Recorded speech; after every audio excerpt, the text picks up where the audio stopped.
Greetings, Bat Family, and welcome to Holy BatCast, brought to you by Real Fans for Real Movies. You can visit our website, holybatcast.com, or find us all over social media on Facebook, Twitter, X, YouTube, Facebook. Yeah, did I already say that one?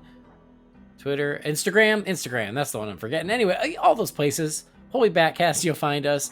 Not on TikTok. I'm too old for that shit. Also, if you're a big fan of the show, you can find us on Patreon. You go to patreon.com/holybatcast. As always, got to give a big old shout out and thank you to our patrons. You guys are amazing. I hope you know that you're appreciated, and you guys really just, I appreciate that you support the show out of the kindness of your heart, and it does mean a lot. So big thank you to you guys. What else? We're part of the Real Fans Podcast Network. You can check out those shows at rf4rm.com.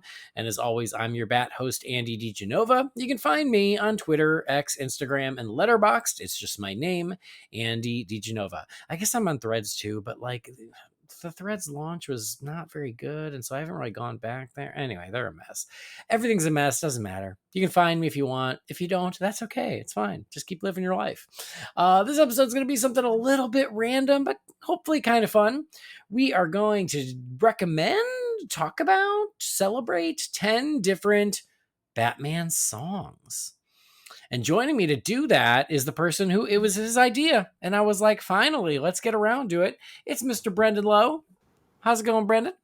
Pretty good, mate. How are you? I'm great. I'm swell. It's Friday night. Got the whole weekend out in front of me. It's Friday night's the best, you know? Nothing but possibility. Mine's nearly 1/4 over it because it's nearly lunchtime on Saturday. So if you break the days into two halves, I guess mine's nearly a quarter of the way over. Well, that's still good. Saturday morning, afternoon is still good. You know, there's still a lot of promise in that. And I just gave away the fact that, yeah, we're recording this a few days early because we got to. Busy times. But yes, this was your idea. This was a couple months ago. You were like, hey, what if we talked about? Yeah. I think even you were just like, do you have any ideas for some shows? And I had like 3 or 4 and we sort of just, put them on the list. So yeah, it was your idea to do this one today. It's nice to get it done. It was just a random thought of like, well, we've talked about scores and, favorite pieces of Batman music and stuff. And it's just like, there's a lot of, there's quite a few soundtracks out there with pop songs on them. And, we never really talk about them. So why not? Yeah, it's good. I mean, and we finally got around to it. We are going to talk about that. I'm looking forward to it. It's going to be fun. We're going to jam out to some Batman music. But first, we got to give a shout out to our pals over at Manscaped, who are nice enough to sponsor the show and this episode. So they want to remind you that Fresh Ball Fall is upon us, and you need to be in the festive spirit. So light a candle, get some pumpkin spice, and make sure your balls look nice with the sponsors of today's show, Manscaped.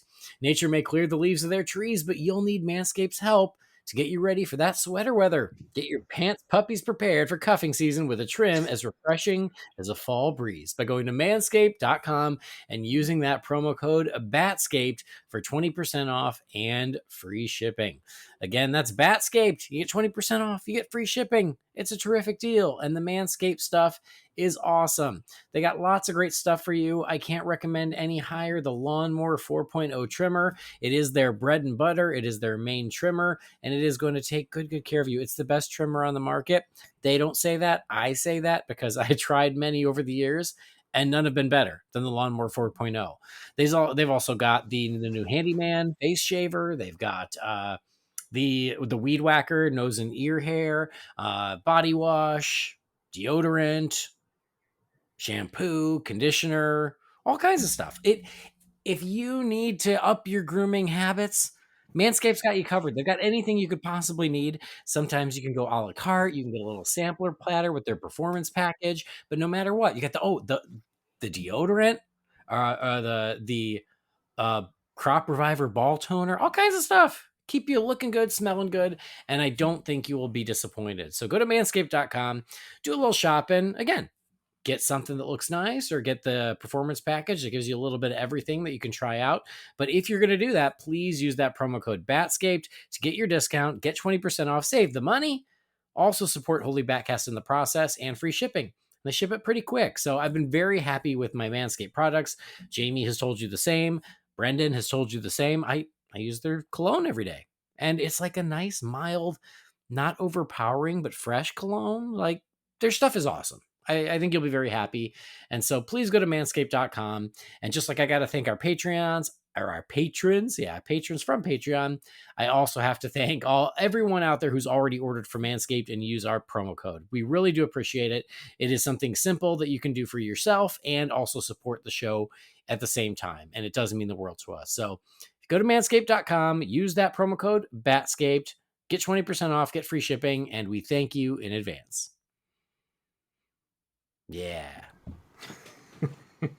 I love their little puns and little rants they go on. They do. That's nice. So I appreciate the theming, the seasonal Manscaped. But do you know what I like even more? What? The products themselves. I know, right? They're terrific. All right. I'll tell you that new handyman shaver, I've been very happy with it. It's great, isn't it? It really is. And I've said it before. I hate shaving, and it's just such a nice shortcut in the morning when I'm tired, because I am not very with it in the morning anyway. And it's just a nice quick way to like clean it up before I go to work and still feel like I don't look like a hobo, but like don't have to do the hard work. Agreed. Yep. So anyway, good stuff over at Manscaped, and big thank you to them for continuing to sponsor the show. That does mean a lot to us. Anyway, back to the subject at hand. We're talking about Batman songs. We are. We're going to talk about Batman songs. So yes, this was an idea that you had a few months ago, and you're like, what if we like put together like Batman songs?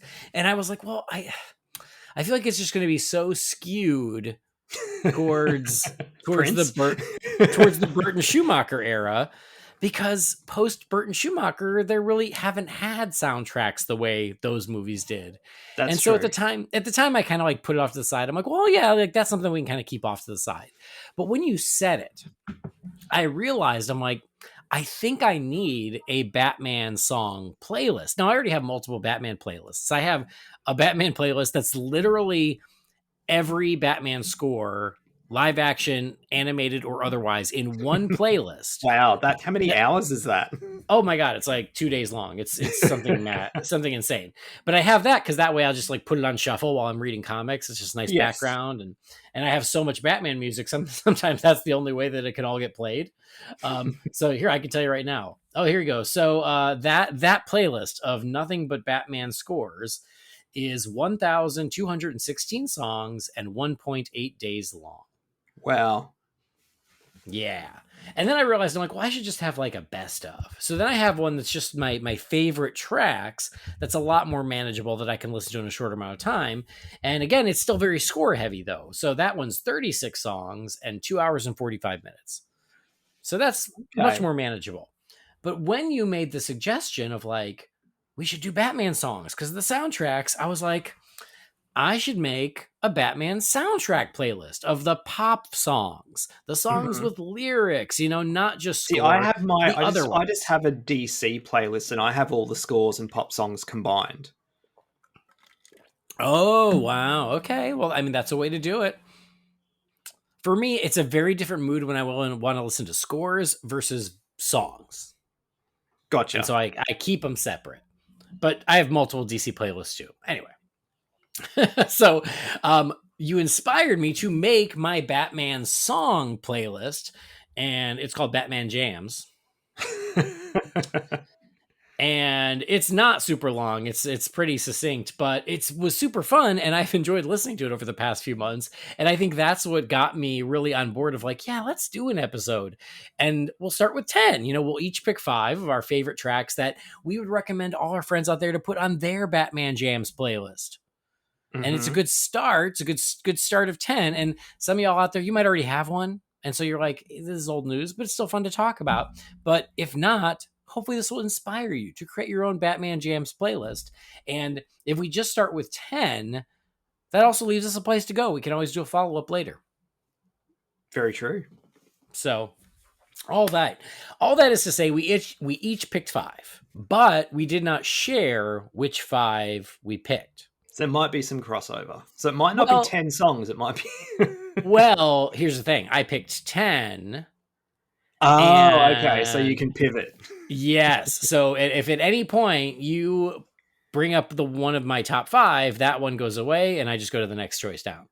Okay. Look, to be honest, there might only be in my list maybe 2 that we could have crossed over on. Maybe 3. I'm not sure, but I did say to you before we started recording, I set myself the challenge of, well, not really the challenge, the parameter of only having one Prince song, because that is a whole album of bangers Yeah, on its yeah. own. I mean, minus maybe 1 or 2, like Arms of Orion and Scandalous. I'll tell you, I've always Um, liked Arms of Orion, so yeah, even that not one. for me. But so we won't cross over on that one. But the rest of them are I solids. say put Arms of Orion on 5 times, and those are my 5 choices. Well, I mean, and I know we know that Jamie loves Vicky Waiting. Look, I consider it's a good song. I like it too. I don't know why he hates it, I but like he does it. hate that one. Yeah, for me, Scandalous is always the one I skip. Yes, exactly. I'm not a huge fan of that one. But anyway, let's not get ahead of ourselves. But here I will say I agree with you. Okay. I mean, some of my backups are Prince, but in my top 5, I did the same. I tried to also choose variety. Yes. So you're right. It's not all just, well, yeah, here are the 10 tracks from the Prince Batman soundtrack. So you're the guest. I'm going to let you start. Why don't you kick us off with your first choice, Brendan? Okay. So okay. While you were talking, I did think of another song. Oh, I'm like, wow. ooh. So I'm going to cheat Is a it little. Vicky Waiting? No, I'm going to do an honorable mention. And it is a random one. And it is from, we have talked about it on this show before, from Mystery of the Batwoman. Cherie is the artist. All right. And the song is Betcha Never.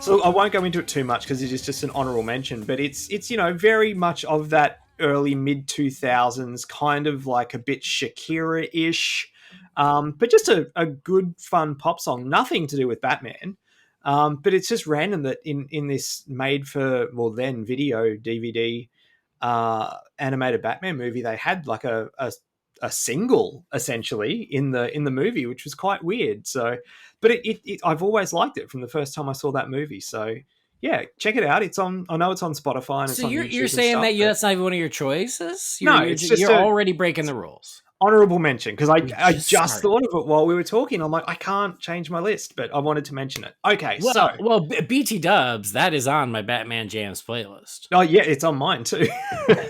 Betcha Never is. I mean, before we did this episode, the first thing I did was pull up my playlist and go, all right, I'm just going to pick 5, and then let me pick 5 backups. But that is a fun one, and it is random, but that's why I dig it, and it does help mix up the playlist. Yeah, because it's a little something different. And that way, yeah, you've got a couple wild cards. And look, if you like, you and myself, we're kind of more, we swing more towards the pop type, side of music. It's a good catchy pop song, so check it out if you haven't. We do swing that way. We do. That is true. Okay, so my first official one, and I thought I'd get sort of one of the stereotypical ones out of the way first, but I do like it. And that is obviously Seal, Kiss from a Rose. That's the high and not the hill. But did you know that when it snows, my eyes become alive and the light that you shine can't be seen? Baby, I compare you to a kiss from a rose on the grave. Ooh, the more I get of you, stranger it feels, yeah. And now that your rose is in bloom, a light hits the gloom on the grave. All right. I'm glad you picked it because I did not put it in my top 5 because I assumed you would have it covered. You kind of have to, and it's funny because I don't think people realize that this song wasn't actually, written for Batman Forever. Like, some of those other songs on that soundtrack were, because this was actually an old song of his. I'm doing this from memory, but it was from, because Batman Forever was 95, and this was from like 93 or 94. And it was a single he released that did nothing. Like, it didn't chart, didn't perform well, didn't do anything. I think it might have even been attached to another movie. And then, again, this is from memory, but like Joel Schumacher or someone at Warner Records listened to it and was like, this would be a great love theme for Batman Forever. It And came from his 1994 self-titled album, Seal. There you go. And so they re-released it as a single again, with, the single cover was the shot from the glorious film clip of shirtless Seal in his black leather jacket, standing on, I'm assuming, the top of Gotham Police headquarters with the massive bat signal in the background. Well, that's where all the sexy people in Gotham hang out. I don't know if you've seen the movie, but that's where you hook up in Gotham, is right there in front of the bat signal on top of police headquarters. So, yeah, and pardon me, that's how they marketed it for the second release. And, it's obviously because of the popularity of Batman Forever itself, it became a global chart topper. Mm-hmm. I know it went to number 1 in Australia. I think it went number 1 in America. And I'm not sure. I'm sure there's some other countries where it went to number 1 as well. But it's funny that this song that, he released and did SFA then became his signature hit like 12 months later, attached to a completely different movie. And it's his biggest hit. And it's the song that people remember, I think, more than any of the others from Batman Forever, is Seal's Kiss from a Rose. So, and look, on its own merits, it is a good song. And again, all I have to hear is those first couple of bars, and I'm picturing, that bat signal and Prince, Seal, shirtless in front of it. So it had to be on one of the lists. So you're right. It has to be on there, and I'm glad you're getting it out of the way first. And I still love this song. I think it's great. This is one of those songs and one of those videos, especially because the video was released before the movie, where I would sit there and just have MTV on, waiting for it to come on. Yeah, because it was intercut with clips of the movie and stuff. Yeah, because there was all these clips of the movie, and then it was just him singing in front of the bat signal. But oh my God, I love the song, I love the video, and yeah, I would just sit there and watch MTV for hours, hoping they would play this video because I was so excited about the movie. I'll tell you, I've never been able to make any sense of the lyrics. I have no idea what it's about, but I love the song. I always thought it was a kiss from a rose on the grave, Grave, grave. Because to me, that makes sense. You're putting a rose on a grave. But no, it's a rose on the gray, like the color, which really makes no sense. Doesn't make any sense. No. Okay. Well, but it's a good song. I don't know. I don't know. I'm sure there's been a lot of people married to it. I'm sure there's been a lot of people conceived to it over the years. I love it. It also had a little bit of a fun resurgence in the Vacation reboot movie. Oh, I did too. I totally forgot about that. Yeah, I like that movie. I know that some people didn't like it, but it made me laugh. And I loved that it culminated with the family singing Kiss from a Rose. Actually, I'm pretty sure there was in Community with the Dean and... who was it? I'm pretty sure they duetted it in karaoke too, which was pretty funny and cringy. Awesome. I mean, that is one of those songs that has had staying power. Like you play it now still and people know it. Oh yeah. And, it still gets played on radio all the time. Exactly. Time. Yeah. So, all right. That's a good first choice. Coming in strong. So I'm going to do the same. I'm coming in with an obvious one just to get it out of the way, make sure it's on there because it's got to be on there. And that's Bat Dance by Prince. Okay.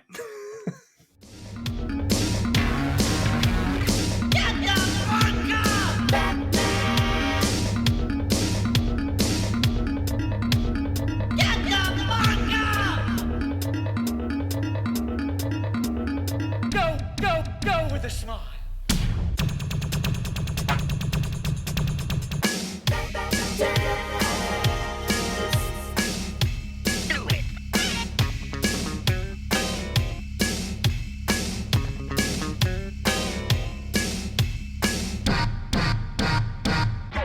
Keep busting. I mean, you got to, right? He just got to. absolutely has to. So this song, I mean, just like Kiss from a Rose in 1995, this song was everywhere in 1989. You were too young to remember, right? Probably. Yeah, I didn't discover this song till a couple of years later. Actually, probably around the time of Batman Returns. Okay. But yeah, this song was everywhere. It has one of the coolest music videos in the history of the world. Because it's not footage from the movie just cut, with footage of Prince singing. It's a whole big musical number of dancers dressed like Batman, dancers dressed like Joker, dancers dressed like Vicky Vale, and then Prince in the middle of all of it. And Prince in that just iconic half Joker, half Batman outfit, which I just got a t-shirt of a few weeks ago, and I Oh, freaking wow. love it. I posted it, I think, on X, Twitter. Yeah, I was able to get that, and I was like, "Oh my god, of course I need that." And the song itself, it is so weird and so It's like cool a at the fever same dream. time. Yes, like it's not a traditional song where it's like verse, chorus, bridge, chorus, the end, right? Ad lib to fade.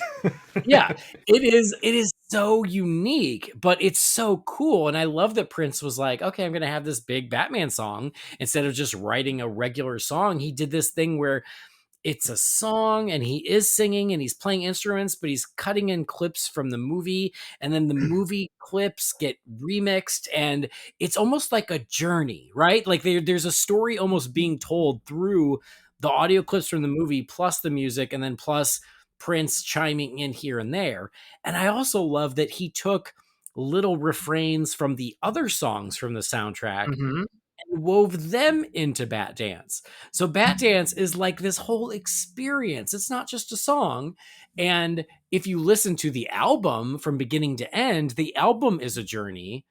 And this is the grand finale of that album. And it makes perfect sense because, yes, it nods to the film, it nods to all the songs you just heard, and then it's its own song too. So Bat Dance is like legendary. That video was on all the time. The song was everywhere, and it's such a unique song. But Prince was such a unique artist, and I still miss him. I was a big Prince fan, and this is a big reason why is he didn't go the traditional way, but what he did was so cool and unique. Yeah, I mean, and it's got the greatest ending to any song ever of, Michael Keaton saying stop. Mm-hmm, mm-hmm. No, look, I'll be Stop. honest, I am going to have to pivot because this was on my list. Of course it was. Of course it was. Because, And it was look, gonna I was tossing up between this one and another one, but I went with Party Man because it's the sentimental favorite. But yeah, I'll get to my other one later. But I mean, yeah, if you're going to have a Batman jams list, this has to be, maybe the first one that you I pick I when you're think it's putting the that playlist together. yeah, I was gonna say I think it is the first. Oh no, I didn't put it on as the first. I put it as the last track. That's what I did. Well, that It too. has to be. It has to be first or last, and I went with last. But no, it's a damn good song. And the first time I heard it, like I said, was around like 91, 92. For Christmas in my stocking, there was a CD that it was like one of those, it was like a compilation, but it was from like a discount store, and it just had like random movie songs on it, and this was one of them. And I was like, what is this? This is unlike anything I've ever heard before. Stop the press. What is this? And yeah, it's been a favorite ever since. So as a kid, I used to blast this a lot. Oh, And I don't think no, I can tell you for a fact, I never saw the music video until, because it was pre-YouTube, until the special edition of Batman 89 was released in mm-hmm. 2005 when Batman Begins came out. Yeah, And yeah, it's something. it's a production. Crazy. It's Yeah, yeah. it's so cool. Like I would go see that in a theater. It's like Ice Capades without the ice. Like it's crazy, but it's so fun. Yeah, Bat Dance. Classic. I mean, I had this cassette tape, and it was the only cassette tape I played. for a year until I got the Teenage Mutant Ninja Turtle soundtrack. And so I get that's another good soundtrack, that one. it is. It's a good one. So there you go. Bat Dance, my first choice, an obvious choice, but it has to be there. Agreed. So my second choice, again, it's a popular song. I think it's a song that's very, very hard to get these days. In fact, if you want to get this song, you have to get the soundtrack on vinyl and pay quite a bit of money for it. And that is the Smashing Pumpkins' "The End Is the Beginning Is the End."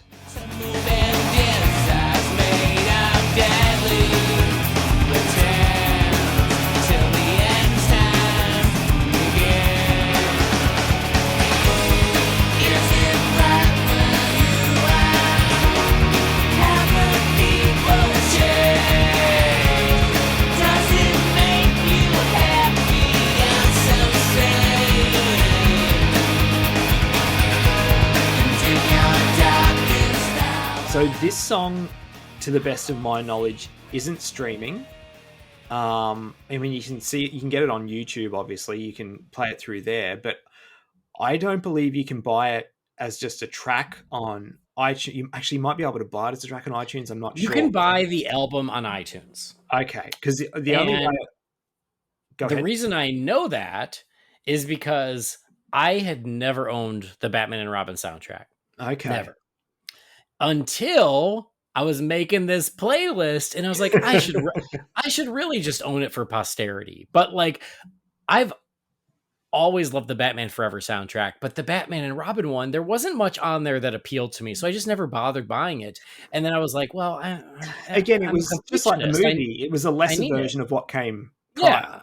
Yeah. And I was like, well, I should still have it. And so, yes, you can buy it on iTunes. I think it was $9.99. I am now a proud owner of the digital version of the Batman and Robin soundtrack. So it is available digitally. Yeah. Well, I know to get it physically, because you can't get this soundtrack anymore. Like, it's not one that's produced, but they do. It has been released on vinyl. And I always wondered why, because again, I'm talking Australian dollars over here. Like, you can get the Batman Forever soundtrack on vinyl for about $60-$70. You know, it's two LPs. You can get a colored, like a special limited edition colored one, which is a bit more. But the Batman and Robin soundtrack has always been around $100. Oh, wow. On vinyl. It's limited edition, colored. The only reason I have it is because like 2 years ago, I went to a record store, funnily enough, to get the Prince soundtrack on vinyl. I saw it on their Facebook page. They posted like a reel that morning and they were flipping through and I saw it and I called them. I'm like, do you still have that? Like, yep. I'm like, put it away. I'm on my way.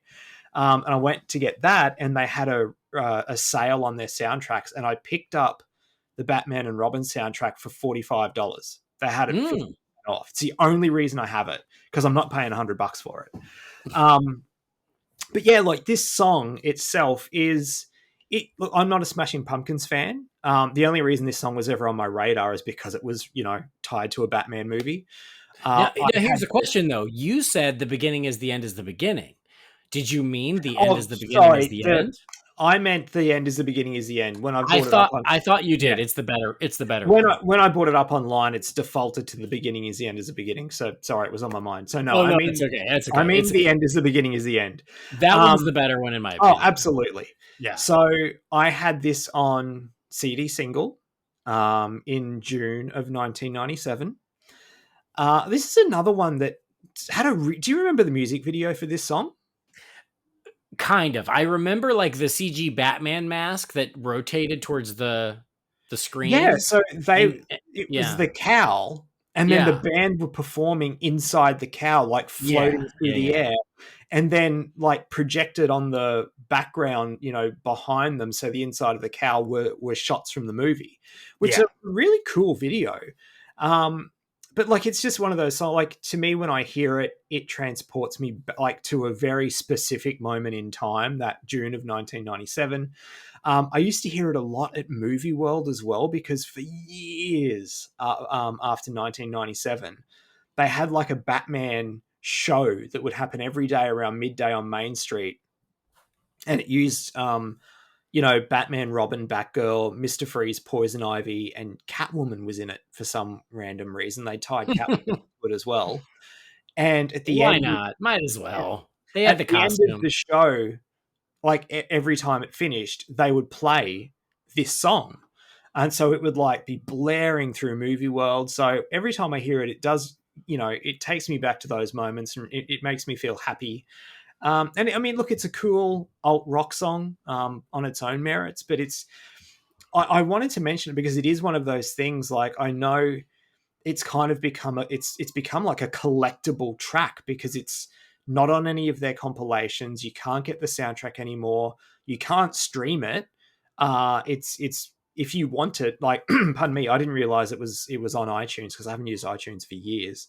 But yeah, like it's just not as accessible as most songs are these days. So if you can get your hands on it, or if you've never heard it, if you're listening to this show, I guarantee you probably have. Check it out because it's a really cool rock song. Well, let me say this. Like you said, I was never a Smashing Pumpkins fan.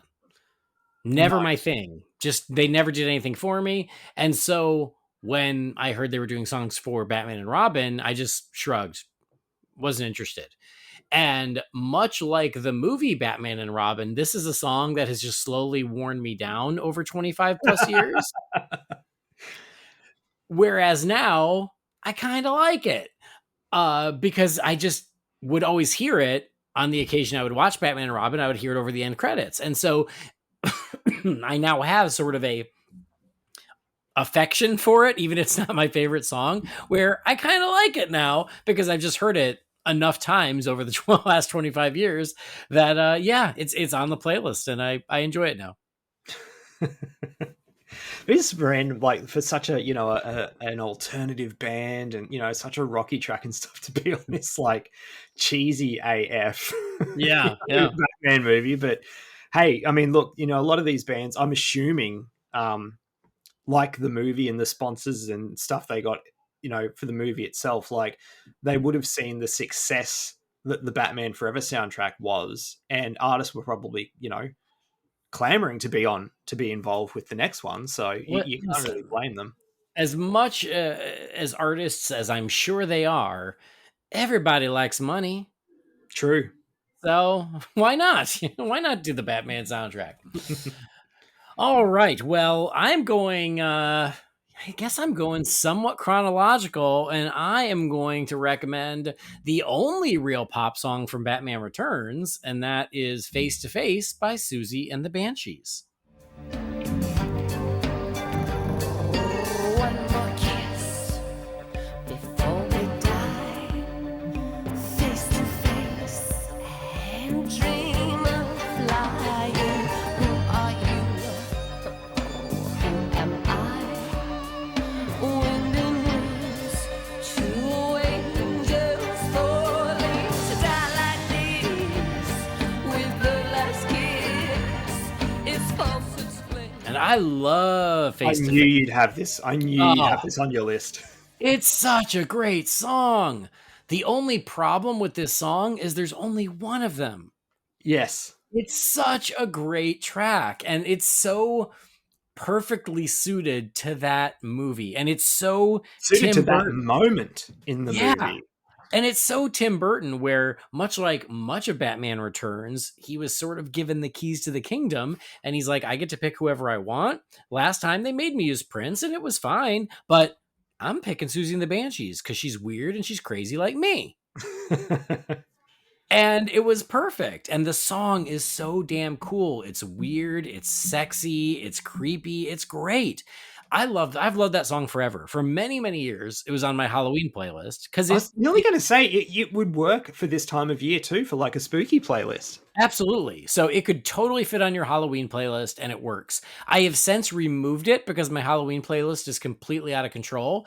And now because I watch Batman Returns during Christmas, it's sort of lost that it doesn't evoke Halloween to me anymore. So I've sort of removed it and left it as is. But the song itself is terrific. And like you said, it also is the perfect accompaniment to that moment in the film where Selena Kyle walks down the stairs, and that music kicks in, and I always get excited. It's one of those lean in moments.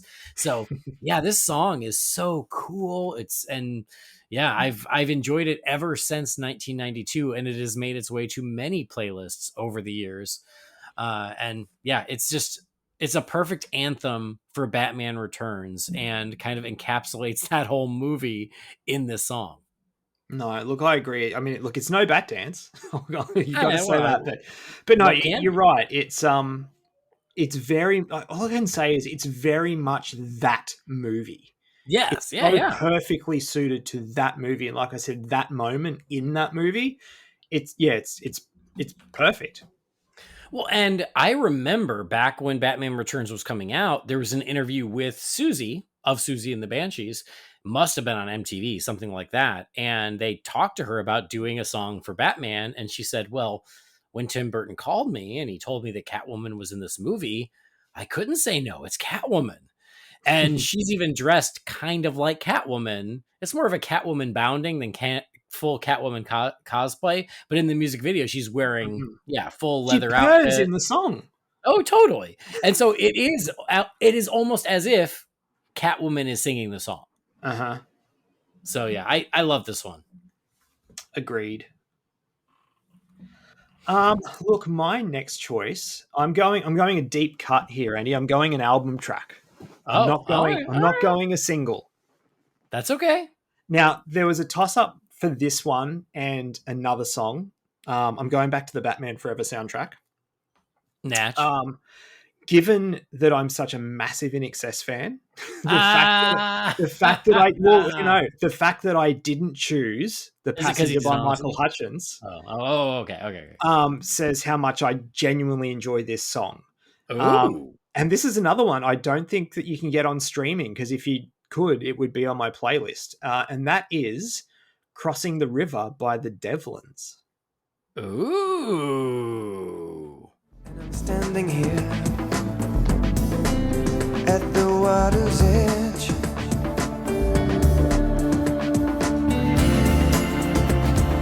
looking into your eyes. I'm crossing the river to get to you. I'm crossing the river, crossing the river. Can I tell you, I love this one, and it was on my backup list. It's so good, isn't it? It's great. I don't think it's in the movie at all. It's not. It's one of those. It's not in the movie, and that's another reason. That's why I said like deep cut. Like it's not a single. It's not in the movie. Like this is one of those, for an artist you like. It's like no, this is a really solid album track. Yeah. I've ever since I first heard the Batman Forever soundtrack, like late '95. There's something about this song just grabbed me. Like I really like that driving percussive beat that starts the song and goes all the way through it, and it ends the song as well. Like I know nothing about this band. This is the only song that I know. I don't know if there was a music video for it, but it's just it's a great lyric. Pardon me, lyrically, it's a great song, and I really like the melody to it as well. It's just one of those. It's a really good mid-90s. What would you call it? Like soft rock. It's a surprisingly hopeful song. It feels like optimistic. It feels positive. It does, but I could be wrong here, but to me, it doesn't date itself into like mid-90s either. I don't think so. No, like this could have come out 10 years ago. Like it doesn't sound, like say the Offspring song or something that's from Batman Forever, like where it's sort of it's mid-90s. Yeah. Whereas this one, it's not. It's but again, it's a deep cut album track from Batman Forever, so you might not be familiar with it. But check it out. It's definitely on YouTube. It's the band's called the Devlins, and the track's Crossing the River. And like I said, it was a toss up between this one and the Michael Hutchence track. But looking at the songs themselves and not my love for INXS and Michael Hutchence, I had to go this track because it's so damn good. Yeah, I agree with you. I love this one, and I've always loved this one since '95. So I'm really glad that you picked it because, again, I had it on my my backup list, but I've always loved it. And I think the only reason it wasn't in my top five is because it's not really in the movie, but it's just a great song. And you're right, I've never heard of the Devlins either. I don't know what else they did, but this is a great track. All right. Well, then what I'm going to do is just pick up where you left off because on my list, I do have The Passenger by Michael Oh, Hutchins nice. from Batman Forever. Over the city's ripped backside, and everything looks good tonight.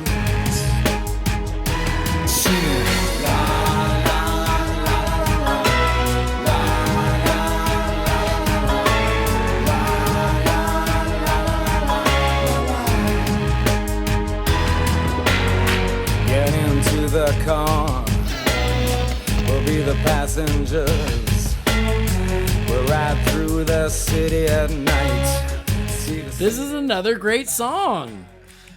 I love this one. And as we said, like I've loved this whole soundtrack. So it got a lot of play. And the fact that so many of these songs that were not Kiss from a Rose or Hold Me, Thrill Me, I love them almost as much or just as much. And this is one of them. The Passenger is just a cool song. I like In Excess. I liked Michael Hutchins, but I was certainly not a huge fan. But this is just a cool ass song. And it has a very special place in my heart because when I was in film school, one of the things I did was I edited a Batman video to this song. Oh, really? It's on YouTube. They haven't pulled it down yet. I'll send you the link. Yeah, and you know, don't judge me too harshly. At that point, I was probably 19 years old when I edited it, but it was just a fun montage of clips from the first 3 Batman movies to The Passenger by Michael Hutchins. And it was just a fun thing that I did to practice my editing skills. And so this song, not only do I like the song, it's just one that, yeah, like I have really good memories of because of that. You know, it's a cover, don't you? I do know that, but I don't know who did it's the an Iggy original. Pop song originally. Oh, okay, cool. But it also just, there's nothing in it that talks about Batman, but it like evokes sort of a dark Gotham-y Batman feel. It does, especially that intro. Yeah, it has a vibe that is perfect for Batman, especially the Batman in the 90s. And so, yeah, this song, I love it. And I guess I'll have to share that video, at least to you. I don't know if anyone else wants I to see think from memory, so it's definitely not in the movie, but I think that it's featured in, is it Riddle Me This, Riddle Me That, the making of Batman Forever special that's on the DVD. Oh, I don't know. It might be featured in that because that's how I knew it when I first heard the soundtrack in full. It was on a making of special, like the music, sort of the intro, not the introduction, but the instrumental music before Michael starts to sing. That was on a promo thing for Batman Forever that I remember when I heard that. I'm like, oh, that's from, and I'm sure it was that Riddle Me This, Riddle Me That doco, the making of Batman Forever. Okay, that makes sense. It sounds familiar, so I'll trust you on that. But no, great song, great choice. There you go. Glad you mentioned it because it's funny we did I did the Devlins, you did Michael Hutchins, and they were the two I was tossing up between. I know. Well, that's why I had the backup of the Devlins because I just assumed you would want to talk about the Aussie. No, I mean, look, I could have gone Nick Cave too. There's 2 Aussies on that soundtrack. So. Oh, okay. Yeah, I like that. But no, I like that song too, if I remember correctly. Yeah, it's the There Is a Light. That's it. Oh, that's a good one, but we're not talking about that one. But there you go. Those are 2 underappreciated tracks from the Batman Forever soundtrack, Crossing the River and the album Passenger. tracks too. Look at us go with the deep cuts. I know. Yep. And both of them are on my playlist. You better believe it. Nice. My playlist is very Batman Forever heavy, ironically, but there are a lot of great songs on that soundtrack. And it's so the best soundtrack. I had to be very strategic about like breaking up the Prince and the Batman Forever tracks because the majority of it are those. Yeah. Look, speaking of Prince, I'll go to my second last choice. Now, I was tossing up between 2, and you choosing Bat Dancers allowed me to do quite an easy pivot, and that's Party Man. Yeah.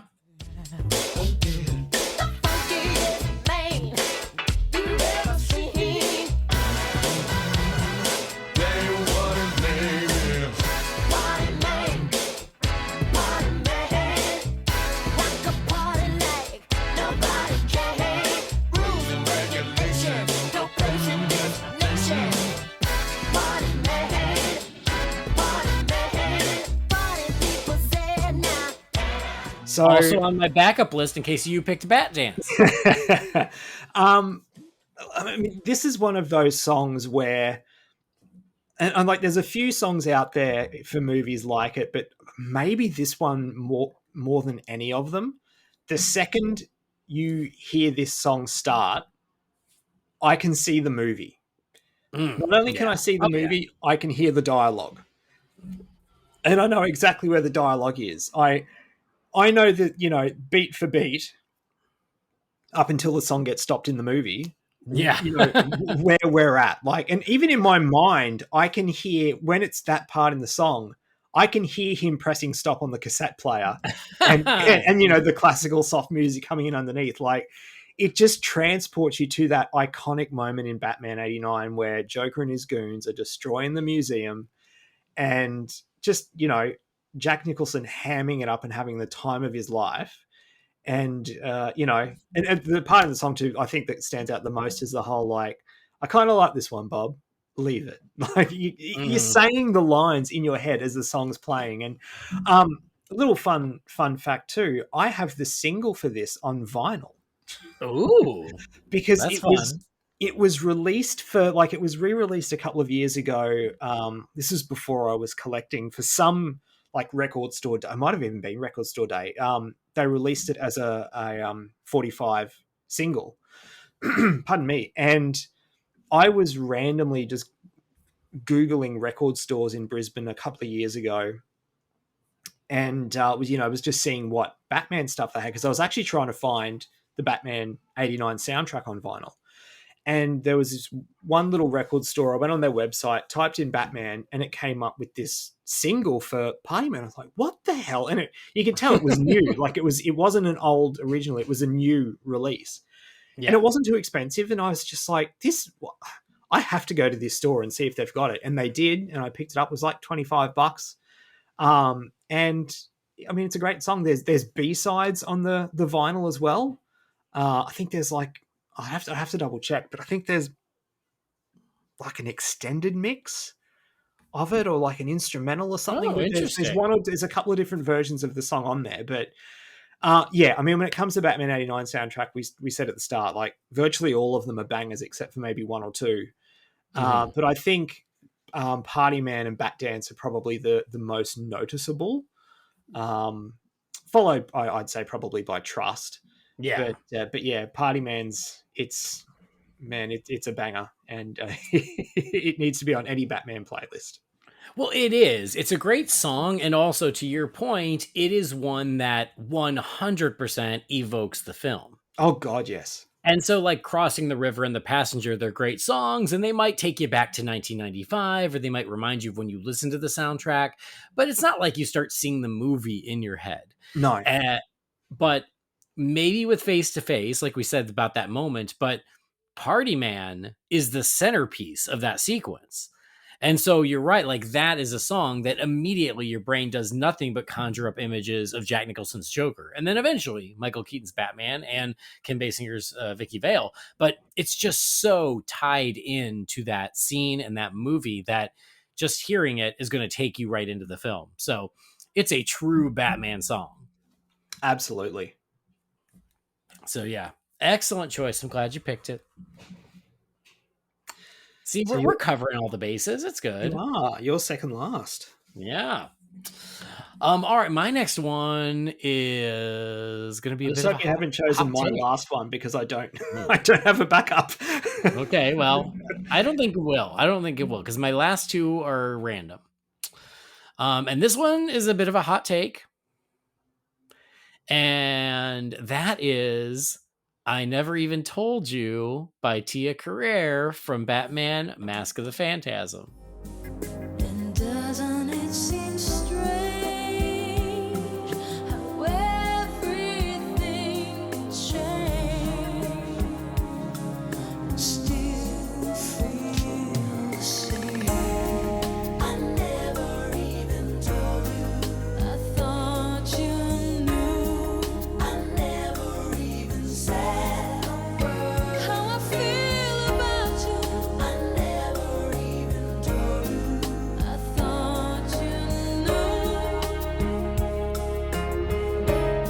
And I Wow. remember when we talked about that movie, it seems like the fan reaction is everyone hates that song. But I've always really liked that song. Like from the moment I had the movie on VHS, I liked that song. I think it's such a pretty song. And for me, one of the reasons I love Mask of the Phantasm so much is by the end, that is such a sad movie. It is such a bittersweet ending of that movie. And so you kind of end on this really down note in that movie, which I like actually. And this song just carries that feeling over into the closing credits. So I think it's a really pretty song. I think it fits the film, but mostly it makes me sad, but like in a good way. Like I also have a sad playlist, and this is on my sad playlist when I want to feel sad. It's just such a sad song, and I think a lot of it is tied to the emotion that you feel when the movie is over. And so I know a lot of people don't like it, and I think I've heard people say that they like hurry up and shut off the movies so they don't have to hear it. I feel like I've heard that. I like it. I sit there and I listen to it and I just feel sad. Well, it's not streaming because I don't have it on my playlist, and I just went to put it on there, and it's not on Spotify. Okay. And it is random. I will give you that. I think the first time I saw this movie, and again, I didn't see it in theaters in 1993 because it was in theaters for 2 days and then it was gone. But the first time I watched it on VHS, I think even then I was a little taken aback of like, oh, I didn't expect there to be a song at the end of this movie. That's unexpected. So it is random, and I get that. So for the people who are like, oh, it just feels weird, and I get that, but yeah, I've embraced it over the years, and it's on my it's on my melancholy playlist. I just love that you have a melancholy playlist. That's awesome. You don't have a melancholy playlist? No, Am I because am I a weirdo? I play music to get me out of feeling that way. I mean, I need all of the above. Sometimes you need to like just embrace the sadness, and I have a melancholy playlist for that. And I I'll never need even to- told you I'll it was need to- on it. I'll need to ask you a few questions about that off air. But Oh, really? yeah, I don't know, guys. Am I crazy? Is anybody else out there? Does anyone else have a melancholy playlist when you're feeling melancholy and you just want to sort of soak in it for a bit? Let me know. Or am I the only one? Am I a weirdo? I'm gonna ask Catherine when we're done because I'm I mean, curious. you're a weirdo, but I mean, Well, yeah, other I mean, people might have a there's no arguing that point. But yeah, I don't know if I'm the only one who has that. That's a great question. I don't think I've ever publicly talked about it. Well, thank God now it's out there. But yeah, I'm so curious. But I never even told you it's a great addition to not only your Batman playlist, but also your melancholy playlist. Is it cool? I never even told you. I Never Even Told You by Tia Okay. Carrere. Because I think I typed in, I don't think I told you. I never even told you. Oh, I think it's on there as part of the Batman Mask of the Phantasm. Yeah. On the last few releases of the soundtrack, it is on there. So Okay, well, yeah. there you go. I just added it. And it's undeniably a Batman song. Speaking of undeniably Batman songs, Speaking of, I know we said privately before we recorded this that they were in no particular order, but I am ending with my favorite. It's my favorite of any Batman related song that has ever been released thus far. You're going to know what it is. So it's, in surprising no one, my last choice is U2's "Hold Me, Thrill Me, Kiss Me, Kill Me."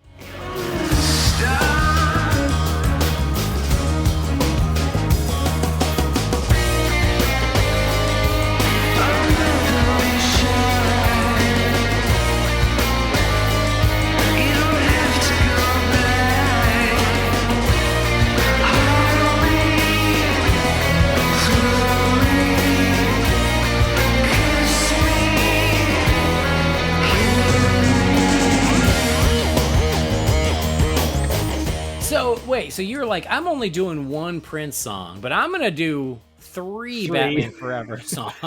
But hey, I included a Batman and Robin. That's true. You did. And honestly, like, if I'd remembered Betcha Never before we started recording, I might have bumped. I probably would have bumped the Smashing Pumpkins. but I love the other one so much. And the reason why I included the Devlins is because it was just it's an album track. It wasn't one of the stereotypical ones. But Yeah. look, this song, I remember the first time I heard it was on. There was an Australian TV special they did the week or two before Batman Forever came out. It was hosted by a guy who was in a TV drama here at the time, and it was called The Making of Braveheart and Batman Forever, The Making of Legends. And it was an hour special on a Saturday night, and the first half hour was about the making of Braveheart, and the second half hour was the making of Batman Forever. Huh. And it was filmed. Random. It was filmed at Movie World on Main Street at night, and the Batmobile was there, all lit up, and it was a really, really good special. I had it on VHS. I have not been able to find it. I've pulled my family home apart trying to find it. It's not on YouTube. It's one of those things. I desperately wish I could find a recording of it somewhere because I watched that thing so many times. But before they went to one of the ad breaks in the Batman Forever half, they played the video clip for this song. They only played the second half of it. It sort of came in during the second chorus. But I just remember being like, I think it was the first time I'd ever heard of U2. And I thought they were some like hard rock band because it was like, this is a very rock song. And then, U2 aren't the rockiest band. They're more, they're a very soft rock, adult contemporary type band. And I remember like being blown away by it the first time I heard it, being like, this is so heavy metal, It's really not, so hard. Yeah, you know what I mean? And then my next door neighbor had it recorded off one of the top 50 countdown shows, like recorded off the TV, like onto cassette tape. And I don't know if you remember the music video for it. It had like dialogue from the movie. And it also had amazing original animation. Yes, which the animation awesome. was so like stylish and weird and cool. Very comic booky of that era too. Almost like kind of Sam Keith-ish. And then so I had that version for a few months, and that was all I listened to was the version taped off TV because it was 1995. Then copied from my neighbor's tape. we copied that again.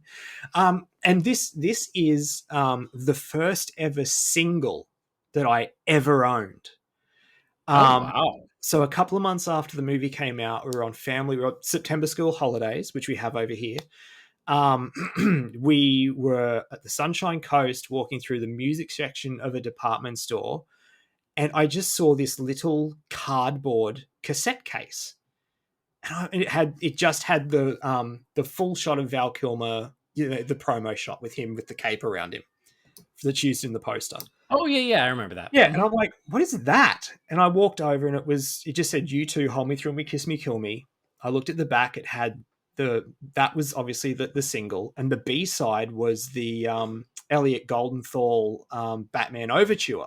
Yeah, the fanfare. Yeah, and I'm like, looked at Mum, I'm like, what is this? Like, there's only 2 songs on it, and she's like, and it was only like $4 because it was a single. And she's like, oh, so this is the first time you heard of U2.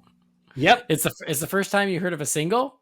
I think so, because I'd never seen Mum and Dad didn't have single. Like I knew, I knew songs were on radio and on video countdowns and stuff, but like I'd never seen like it was a Cass single. So it wasn't even the CD single, it was the Cass single. And, $4, I'm an 11-year-old kid on holiday. I had some pocket money and I love that song, and I wanted a Batman cassette tape. I couldn't afford the whole soundtrack, but I could afford that.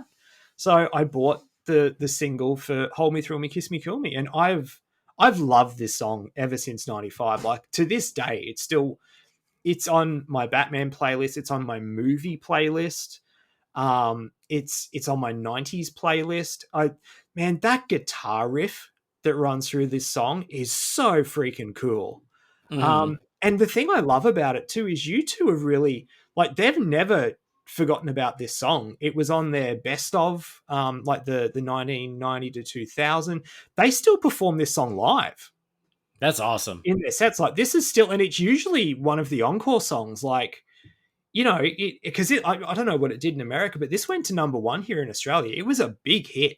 It was a big hit here too. I don't know where it ranked, but it was a big hit. But yeah, And I will say, I mean, and probably the same there is the 1-2 punch of Hold Me, Thrill Me, Kiss Me, Kill Me, and Kiss from a Rose that summer was crazy to get two massive hits like that out of one movie soundtrack. Yeah, absolutely. So yeah, look, it's my absolute favorite. It's above any of the Prince songs. You know, it's just such a damn good song, and it's my ultimate Batman playlist track is Hold Me, Thrill Me, Kiss Me, Kill Me. All right. Well, I'm not mad about it. I love this song too. And it's funny because this was the song they led off with as far as the single goes. Yep. And it was very exciting and it was hyping up the movie and it was a great song. And then Kiss from a Rose came like a few weeks later, a month later, whatever it was, and all of a sudden became the song. So it was strange how Kiss from a Rose almost kind of overshadowed this one, which is so nuts. But again, Kiss from a Rose is the both. one that everyone remembers, like we said at the start. Yeah. And I mean, look, you know, it's Seal. He's like, you know, he's a well-known artist, but he's not U2. He's not U2. But And again, that's the thing. It's the known song, and people, yeah. you know, I think people forget about this song unless you're a U2 fan or a Batman fan like us. People, I guarantee you, people would not know this song exists. Yeah. Well, so almost like Smashing Pumpkins, I've always been, well, I disliked Smashing Pumpkins. U2, I've always been completely indifferent to U2. I'm the same. I don't like them. I don't hate them. I don't understand how they can still like completely sell out stadiums all around the world. I have nothing against them, but like I have no strong feelings about them one way or the other. Just don't care. Like, yeah, completely indifferent. I'm still mad about the time they put it in my music library without my permission, though. I'm still mad about that. that was a weird choice. That was effing weird. But anyway, so yeah, like U2, where I was like, U2's doing a song for Batman. I was like, I don't care. Like U2, just not my jam. I'll go real far. This is U2's best song. I agree. I absolutely agree. I love this song too. I'm with you. I think it's a great song. Maybe it's because of Batman. Does that help? Sure, but it's just a great song. So I'm with you. And this was also on my backup because I didn't know like if you were going to do Kiss from a Rose, or were you going to do both? But yes, I love this one too. It's great. And much like Kiss from a Rose, it takes me right back in time. Every time I watch Batman Forever and the credits come up and I hear this song, I'm just like, oh yeah, this is the jam. And every time I watch Batman Forever, I will sit through the credits. Yeah, for this song, not from Kiss from a Rose, which I do like, but it's for this song. And that's another thing. I love that guitar riff, how it comes in, and then like just as the beat kicks in, and it was something that blew my mind as a kid in the cinema because it never happened before. Seeing the silhouetted bat signal behind the end credits, I was just like, this is awesome. Mm-hmm. I sit through the end credits, but that's just because I like the post-credit scene. Right. Where there's the block of ice and it starts to it's the block of ice and it starts to crack open. Gotcha. Yeah, and you see the frozen hand come out and it's like, oh, I know who's going to be the bad guy next time. You know what's funny is you say that when we were leaving the cinema, I can still remember clearly leaving the cinema in 1995, having just heard this song and watched the credits. I was walking back up the center of town with my mum, and I was just like, you know, I think if they do a next one, they'll have to use Mr. Freeze. Oh, well, see, you knew. I predicted it. It had to be. All right, well, I'll tell you how much this song was in the zeitgeist back in 1995. Also, the summer of 1995, the movie Species came out. Do you remember the movie Species? I remember the Species, yes. Yeah. Oh, God, what was her name? Natasha Henstridge. That's the one, yeah. Yep. And Species was a fun movie. I haven't seen it since 1995, but I remember thinking it was fun. Got a sequel. Yeah, it did. I went and saw it with my buddy Dillip. And there is a moment in Species, sorry if this is a spoiler, but you know, the movie came out in 1995, where the whole thing is like she is an alien who needs to mate on Earth. And so she's trying to seduce all these men.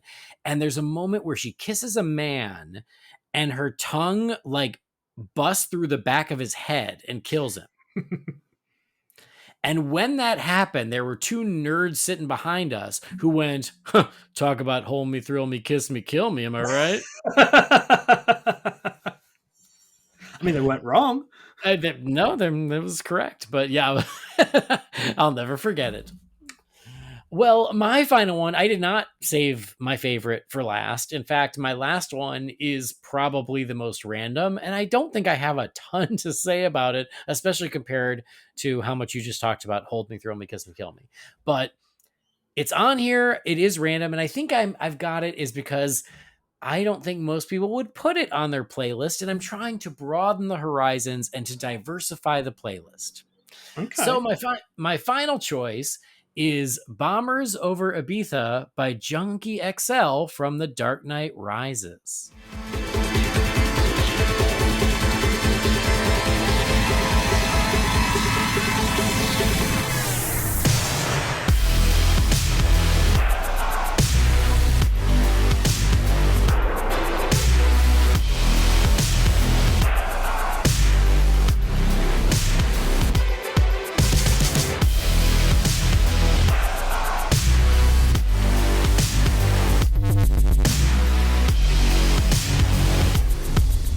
I don't know this song.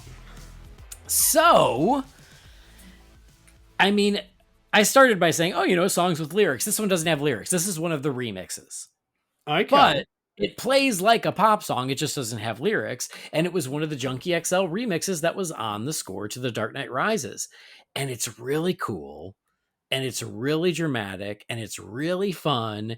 And it totally has themes from the movie. But because it's got that techno beat, that dance beat to it, it plays like a pop song. And we didn't get any traditional songs from the Dark Knight trilogy, but we did get some remixes. And that's just going to have to do. Because it makes me sad to have a Batman song playlist, Batman Jams playlist, and have it only be Burton and Schumacher movies. I wanted to mix it up. So this helps check that box, and it is just really good.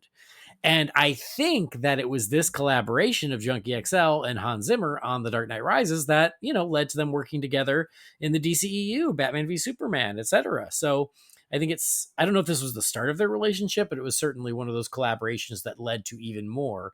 But it's just a really good track if you like that sort of thing. Like if you're already into the movie score, but then you want to hear a cool spin on it by someone very talented, this one's really good. So it's called Bombers Over Ibiza, and it is on the normal soundtrack. It's one of the last tracks.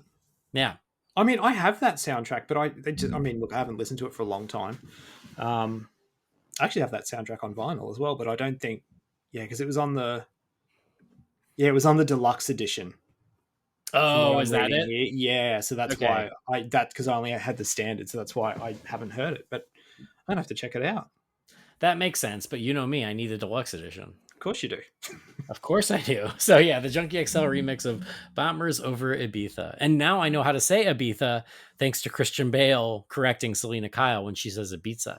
Because that's how I would have said it too, because I am also a poor person. I wouldn't know how to say it. And so thankfully, Bruce Wayne, man of the world, taught us all a little something. Well, you already knew it sounds like. It sounds like you're rich, so you go there all the time. But for us poor people out here in the States, didn't know that. Do you remember the 90s dance pop group, the Venga Boys? Yes. Yeah, they had a single called We're Going to Ibiza. Oh, okay. Yeah, so, yeah. That sounds vaguely familiar now that you mention it, but yeah. All right. So as the British would say, Ibiza. All right. Yeah, so for people who want a little bit of Dark Knight trilogy representation, there's not a ton, but this will do you. No, I think we've covered a broad spectrum. Yeah. We've had a pretty good variety here. So you threw in an honorable mention because you're a cheater, and that was Betcheneva from Mystery of the Batwoman, and that one is done by Cherie. Then your real first choice was Kiss from a Rose from Batman Forever. Mm-hmm. My first choice was Bat Dance from Batman.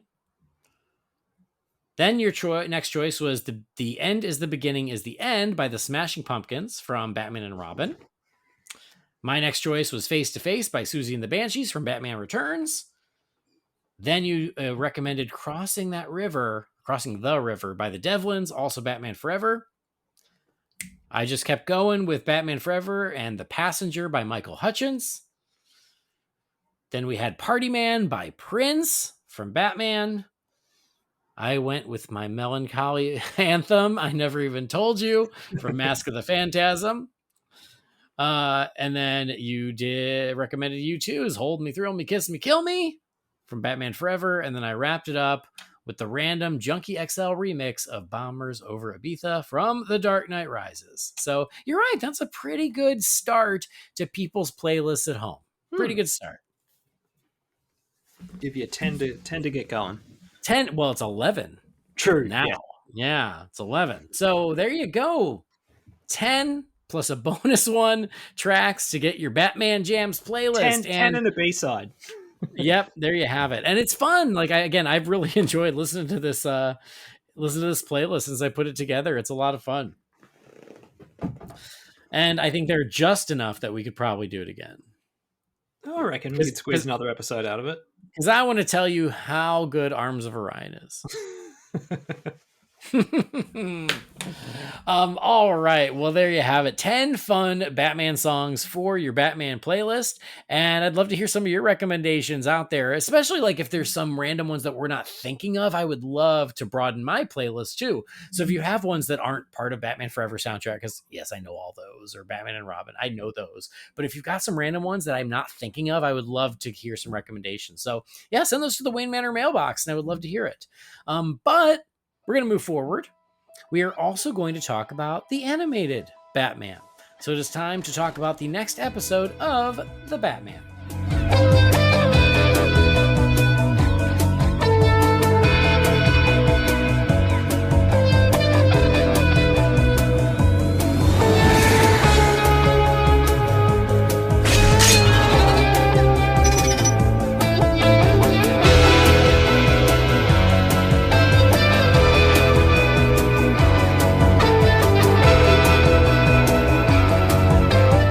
On the last episode, I don't know how many people listen to the episodes all the way to the end. I don't know. But there's a little post-credit. There's a little post-credit scene.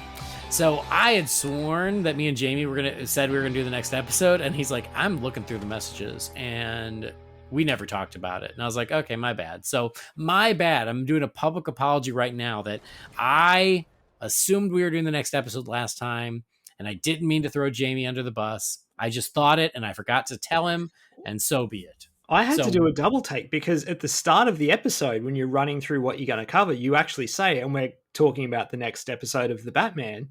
And then when it came to that part, you're like, so we're not doing an episode of The Batman. I'm like, wait, what? And then at the end credits, I'm like, okay, that makes sense. Yeah, messed it up. Anyway, so now we're going to do it. We are on, Season 2, Episode 4, The Laughing Bat. And this one was directed by Sung-Eun Kim. It was written by Michael Jelinek, and this one aired on June 4th of 2005. There's a new bat in town, Brendan.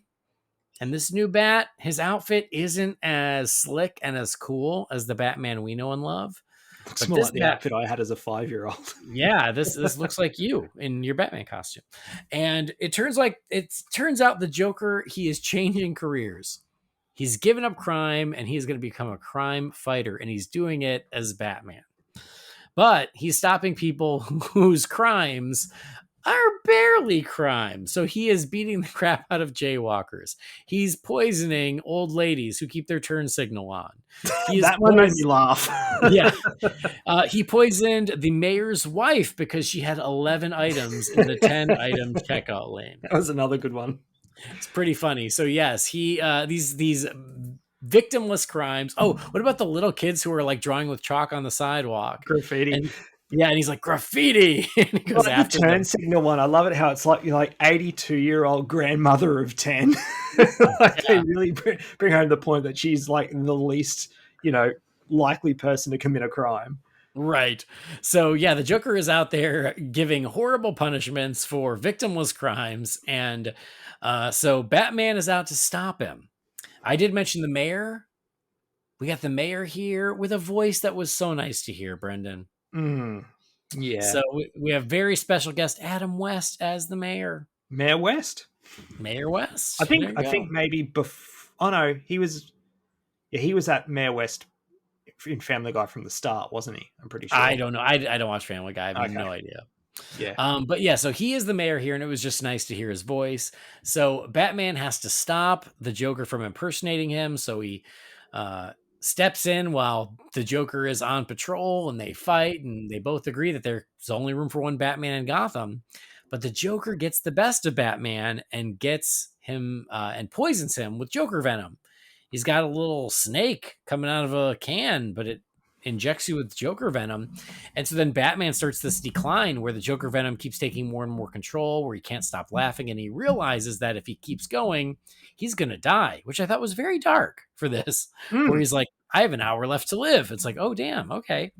So he needs to get a sample of the venom before time runs out.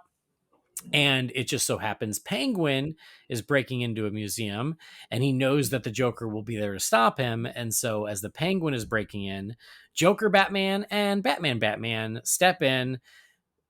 Joker Batman and Penguin fight, and then the two Batmen fight, and then Joker and Batman fight. They all fight and they stop the Penguin. Batman manages to get the venom from him, not before the Penguin gets injected as well, but manages to take the antidote, stops the Joker, and we assume that then Batman gives the Penguin the antidote as well. But that's not shown. So no, nor is it him helping the mayor's wife. well, I mean, he just got it. So but yeah, like I hope that in the next episode it's the Penguin's funeral, because Batman's like, you know what? I don't have to give it to him. You know, I'm not going to kill you, but I don't have to save you. Yeah, no, look, it was actually kind of reminded me of one of my major complaints for the majority of Batman Beyond is that the endings were just very abrupt. Mm-hmm. It didn't wrap things up. And this one does the same, where I honestly, I was expecting after that shot of them, the everyone laughing, is that you'd have another sort of fade to, it's the next morning at the hospital and Bruce has come to check on, the mayor's wife again. And it's like, oh, thanks to Batman, she got the antidote and she's all fine. And, just to sort of wrap it up in a nice little bow. But it didn't happen, which, but I do have to deduct a bit of a point for that, because it didn't end well like most of the other episodes do.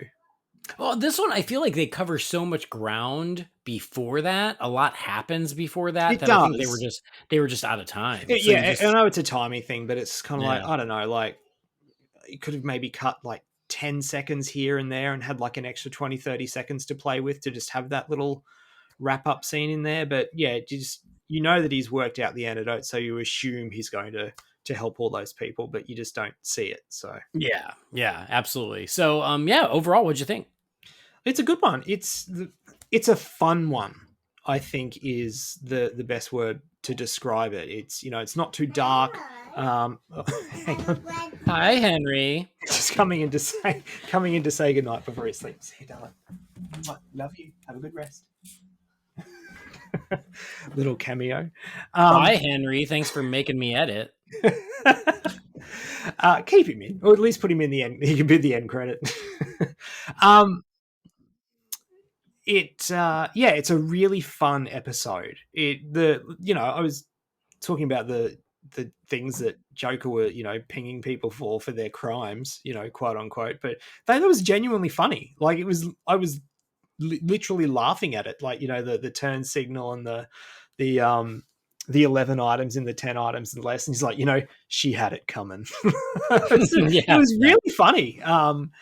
I was genuinely fearful for those children doing the chalk drawings on the sidewalk, because it's just like, oh my God, is he going to gas these kids? But thankfully, that's when Batman intervenes, which I guess makes sense now that you think about it for a kid's cartoon. But yeah.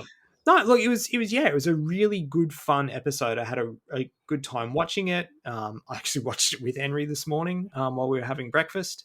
And I definitely recommend it if you just want to, one of those episodes you can just put on and have a good time with and not have to think too much about. And I mean, look, a three-way fight between Batman, Penguin, and Joker towards the end. That was cool. It was really, really good time. Mm-hmm. I really like this one. And I watched it last week because I thought we were going to review it. And I was not mad to have to rewatch it today because it's a really good one. Yes, it's a lot of fun, but I thought this was great. I had a good time. I thought it was such a smart and fun idea of the Joker going, you know what? I'm tired of Batman stopping me. I'll just go ahead and be a better Batman than Batman. And I think that's he builds the city we didn't mention for services rendered, like $1 billion or whatever it was. Like $1 million. Where he's finding ain't cheap. Yeah, it's not cheap. So he gives him a bill, and it's really funny. It's entertaining. I love it. And you're right. Like, I think they did such a nice job of incorporating then the Penguin as well. And the big fight at the end between Joker and Penguin and then Batman and Penguin, like, was really good. There was a moment where Penguin and Joker were fighting where I felt like I was watching a fighting game, like Street Fighter 2, but in a really good way. It was really cool. The animation for the fight was really good. So yeah, I really like this one. It's a lot of fun. Yeah, agreed. Like I feel like, in the first season, we talked about how especially most of the introductory episodes, they were very basic. They weren't bad. They were just basic. And they're starting to have a lot more fun with the characters. And this is a perfect example of, instead of just doing, oh, Joker's out again, he's trying to gas the city, they do something very unique with the Joker. And I think that the show is better for it because I had a blast. And that's what I sort of kept saying at the start, is just like, I think people who gave this show a shot, if they did, if the aesthetic didn't turn them off, is they might have watched the first handful of episodes or even the first season and been like, yeah, I've seen enough. Like, it really is one of those shows, as the longer it goes on, it just gets better and better and better. And like, I keep saying it, but when the Bat family shows up in the next couple of seasons, like it's a damn good Batman show. And I want people to have the chance to experience it because it deserves to be seen. Well, I mean, and I think that the proof is in the pudding, because I have turned around, and I didn't dislike season 1, but again, I felt like all the episodes I had the same reaction of like, it's fine, but you've also gotten Jamie to turn around on the last few episodes where he's like, no, like now it is really good. And so patience pays off, and the show, I think, is really hitting its stride. Trust your little Aussie buddy. I won't steer you wrong. Maybe. But no, I thought this was a great one. So what would you give it for a letter grade? You're going to dock it for not having more closure. I'm going to go an A-. All right. I'm going to solid A. That's how much I liked it. I don't care if the mayor's wife gets her antidote. Not my problem. F her. Yeah, F her. We don't know what kind of person was. She could have been awful. We don't know. I She could would have been a say, racist. if you have, she could have been a racist. I was just say, if people who do flaunt the items at the checkout do piss me off, but I don't know if she deserved that. So. All right. Well, an A and an A- for The Laughing Bat. It's a good one, guys. Lots of fun. I highly recommend watching it with a bowl of cereal on your next Saturday morning. Which is exactly what Henry and I did this morning. As well you should. All right. Next one up is Swamped whenever we do it. Okay, cool. Yeah. So I had a heart attack there. I was like, shit, was I meant to watch 2? No. I'm just saying, for everyone listening or following along, next time is Swamped. And don't get excited. It's not Swamp Thing. It's the other one. It's Killer Croc. I can't even remember what Killer Croc looks like in this series. I can't either. I have a hunch as soon as I watch it, I'll go, oh yeah, of course. But Yeah, I can't picture him. So yep, Swamped is next, but The Laughing Bat, it was a really good episode. But we got one more order of business before we say goodbye. We've got to check in with you fine feathered finks and crack open the Wayne Manor mailbox. It's time again for the Wayne Manor mailbox. You've got mail. Darren. What is a letter for me? Maybe temporary. She wrote a letter. You're one hell of a messenger. This is all, Master Wayne. All right. First email here is from Gabe Nakamura. It says, "Hey, Holy BatCast crew. It sucks that Blue Beetle hasn't done as well as it needed to at the box office. Like Shazam, Aquaman, Birds of Prey, and The Suicide Squad, Blue Beetle had a distinct look and voice. Yes, it can be derivative to other things that we're used to, but it's doing it with a unique aesthetic and a charming story. So if you were consulting James Gunn and Peter Safran, what would you recommend to do with Zolo Miraduena's Blue Beetle? I keep thinking they could do something with the Outsiders, and Blue Beetle could be a part of that. Thanks for taking my question, and take care, Gabe Nakamura." Thanks, Gabe. Good to hear from you. And yeah, this is not spoilery, Brendan. You're safe. Thank Slacker. you. Not my fault. Yeah, I can say it. I should say this to everybody out there listening. I should have mentioned it at the beginning of the episode, but we have more giveaways coming. We have giveaway coming this week and next week. So I'll tell you more details towards the end, but don't let me forget. So yeah, giveaways coming. What made me think of that? Blue Beetle. So that gives you a clue. Anyway, so Brendan, it's up to you. What are you going to do with Blue Beetle if you were up there helping out James Gunn? Well, I don't know because I haven't seen it yet. But just based on the reports of, you guys, like my friends who I trust who have seen it and have said, that it is really good. I mean, just give us maybe more of the same. Like, I mean, I know it hasn't performed that well, but like it was never going to. If word of mouth is very positive and it has strong, home video presence and streaming presence as well, try and do something in that regard. I mean, give us a Blue Beetle sequel on Max, or a limited series or something. That's a possibility as well, I guess. I'll know more in about 4 hours. Sure, Jan. I'll believe it when I see it. Well, so I will say, like we talked about, it's not shocking that it didn't burn up the box office. This has been a really rough year for DC. I think people have checked out, and I think Blue Beetle was an unfortunate casualty. And it's a lesser known character anyway. Yeah. But we talked about it a little bit. I think we talked a little bit, on this show, about how the nice thing is that it has had very low drops week to week in the box office, which is nice, which means word of mouth is good and it's continued to stay afloat. And so I think people who have seen the movie like the movie. And if it were up to me, even though the movie isn't a hit, it's well liked, it's a good movie. And one of the benefits of, and it's not spoilery, Brendan, is it is not overtly tied to any universe. Like, it is certainly part of a DC universe, but it doesn't, Ben Affleck doesn't pop up. Like, it's very kind of insular. So it could be a part of the old universe. It could be a part of the new universe. It doesn't really matter. And so I would take advantage of that and continue to use Zolo as Blue Beetle.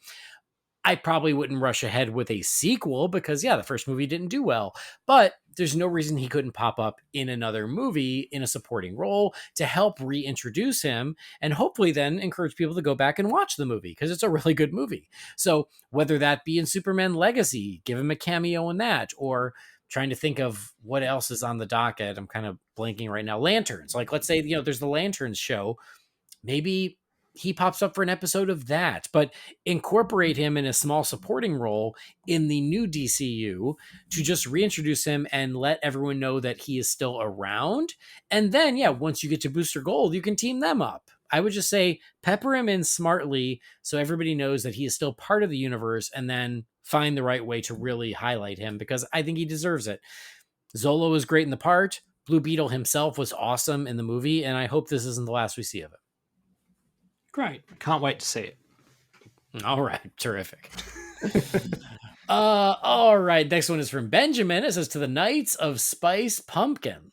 Happy belated Batman Day. I am an AMC Stubs member, and on Friday, Bat Day Eve, I was scrolling through the AMC app. Like a wrapped Jack in the Box from Jack Nicholson, what pops up but The Dark Knight Rises at 8:30 on Batman Day. A gift from the Bat Gods, right?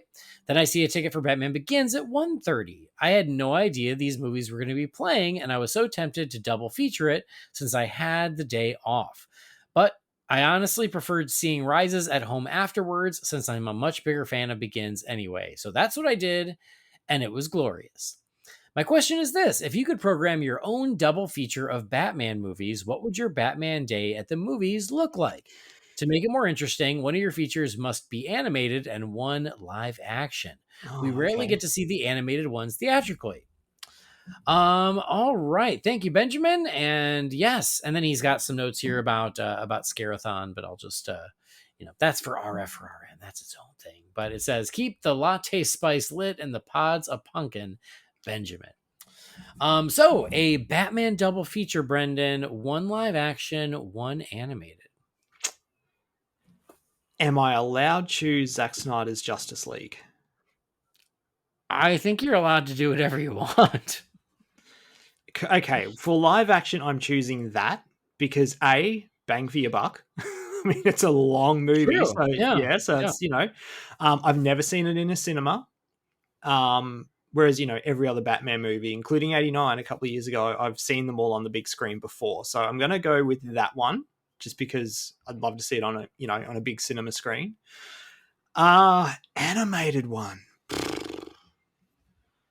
I mean, I guess the one that just pops to my head is Under the Red Hood, because it's my favorite still of those animated movies. And quite a few of them sort of in that sort of 2016, 2017, I saw a few of them on the big screen anyway, because remember they were doing that like Yeah. limited release for some of the DC animated films. I loved when they did that too. Yeah.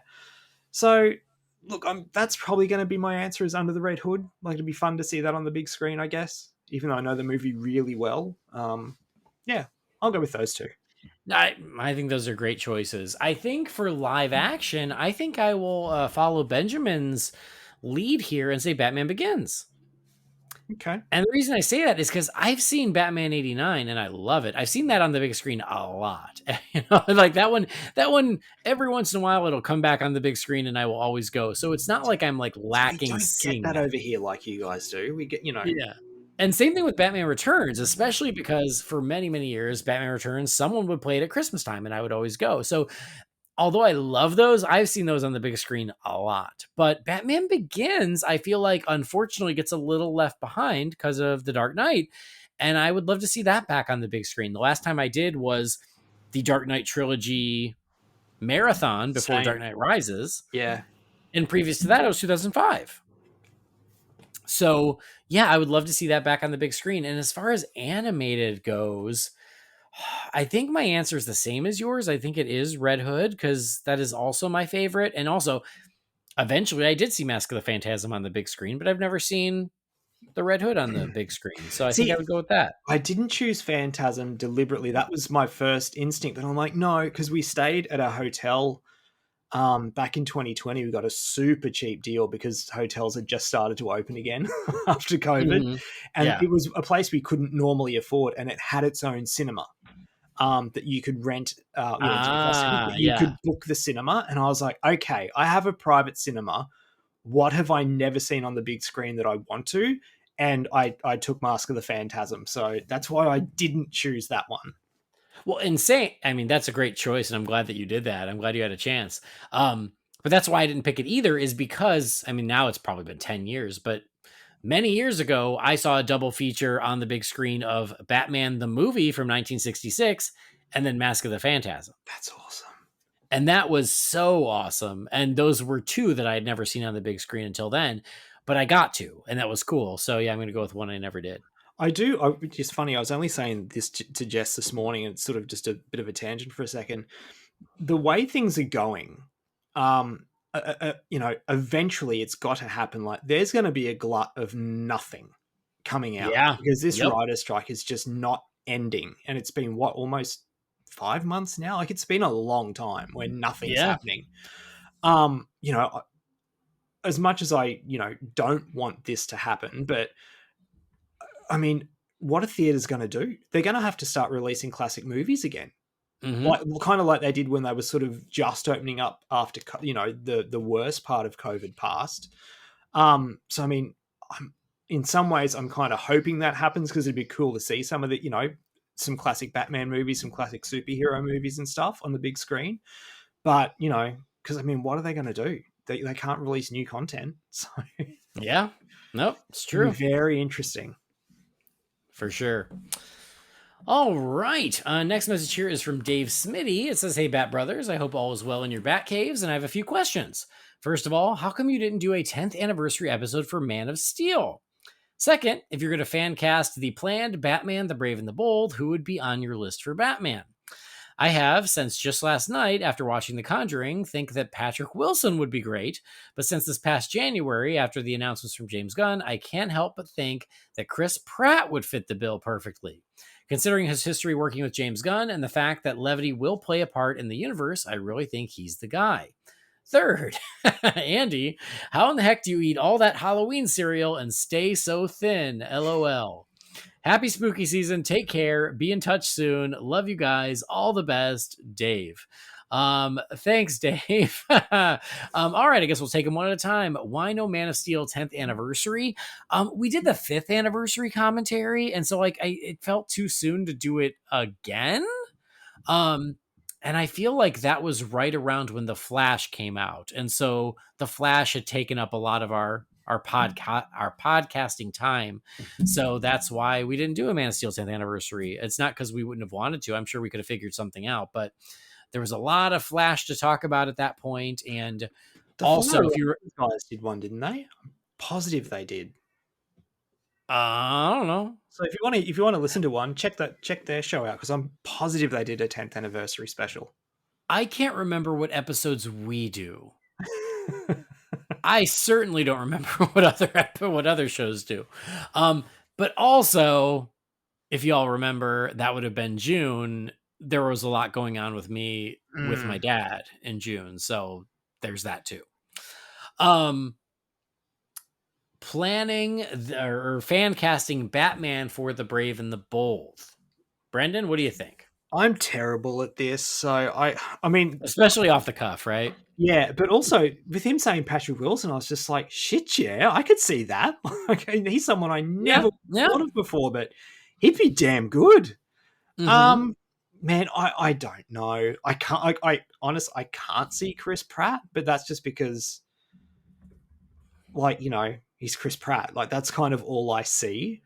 I mean, I get, you know, he could maybe pull it off, but he definitely wouldn't be my, you know, even in my top 10. But I don't know. I kind of want to be surprised. I want it to be one of those like, oh, okay, that guy, you know, I hadn't thought of that, but geez, that makes sense. Like that kind of thing. Yeah.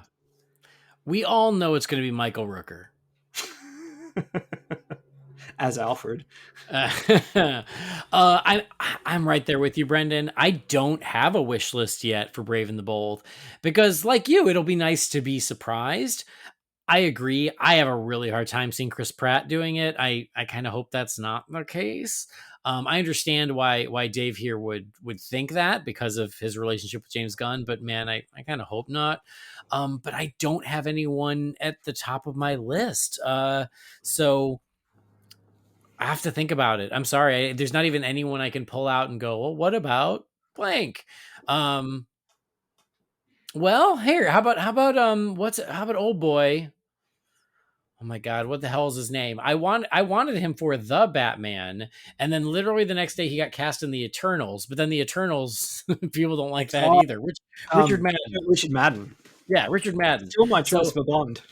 Oh, okay. But yeah, I was like, I really like Richard Madden, and I was like, as the Batman was ramping up, I was like, what about Richard Madden as the new Batman? And literally the next day, cast in the Eternals.